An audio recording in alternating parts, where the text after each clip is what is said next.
চট্টগ্রাম নগরীতে ব্যতিক্রমধর্মী এক মানবিক আয়োজনের মাধ্যমে আবারও আলোচনা এসেছে বিদ্যানন্দ ফাউন্ডেশন। দান নয়, সম্মানের অধিকার, এই প্রতিপাদ্যকে সামনে রেখে সংগঠনটি আয়োজন করেছে ১ টাকায় কুরবানির বাজার,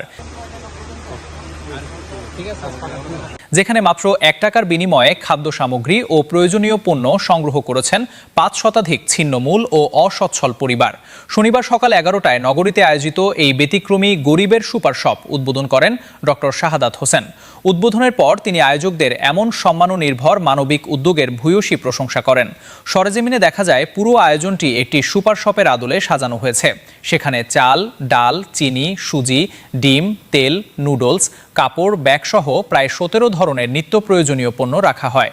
দরিদ্র পরিবারগুলোকে দেওয়া হয় ১০ টাকার দামি কয়েন, যার মাধ্যমে তারা নিজেদের প্রয়োজন অনুযায়ী প্রায় ৭০০ থেকে ৭০০ টাকার পণ্য সংগ্রহ করতে পারেন। বাজারে ১ টাকায় ১ কেজি চাল, ১ টাকায় ১ কেজি সুজি, ৩ টাকায় ১ লিটার তেল কিংবা ১ টাকায় ৪ প্যাকেট নুডলস বিক্রি হতে দেখা যায়। সবচেয়ে গুরুত্বপূর্ণ বিষয় ছিল এখানে কেউ করুণা নয়, বরং একজন স্বাভাবিক ক্রেতার মতো নিজের পছন্দমতো পণ্য বেছে নেওয়ার সুযোগ পেয়েছেন।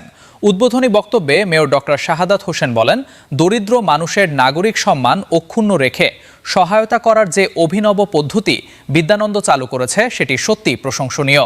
অর্থনৈতিক চাপের এই সময়ে ঈদকে ঘিরে অসচ্ছল মানুষের পাশে দাঁড়ানো নিঃসন্দেহে মানবিকতার উজ্জ্বল দৃষ্টান্ত। আয়োজকরা জানান, এটি কেবল ত্রাণ বিতরণ নয়, বরং মানুষের আত্মমর্যাদা রক্ষার একটি সচেতন প্রয়াস। তাদের ভাষায়, সহায়তা এমনভাবে পৌঁছানো উচিত যাতে গ্রহীতা কখনো নিজেকে ছোট মনে না করেন। বিদ্যানন্দ ফাউন্ডেশনের বোর্ড মেম্বার জামাল উদ্দিন বলেন, আমরা চাই না কেউ সাহায্য নিতে গিয়ে অস্বস্তিতে পড়ুক। ঈদের আনন্দ যেন সম্মানের সঙ্গে প্রতিটি ঘরে পৌঁছায়, সেটাই আমাদের মূল লক্ষ্য। এই আয়োজন শুধু অসহায় মানুষের মুখে হাসি ফুটায়নি, বরং সমাজের বিত্তবানদের প্রতিও একটি শক্ত বার্তা দিয়েছে। সহযোগিতা মানেই কেবল দান নয়, বরং সম্মান, সহমর্মিতা ও ভালোবাসা পৌঁছে দেওয়ার একটি মানবিক দায়িত্ব।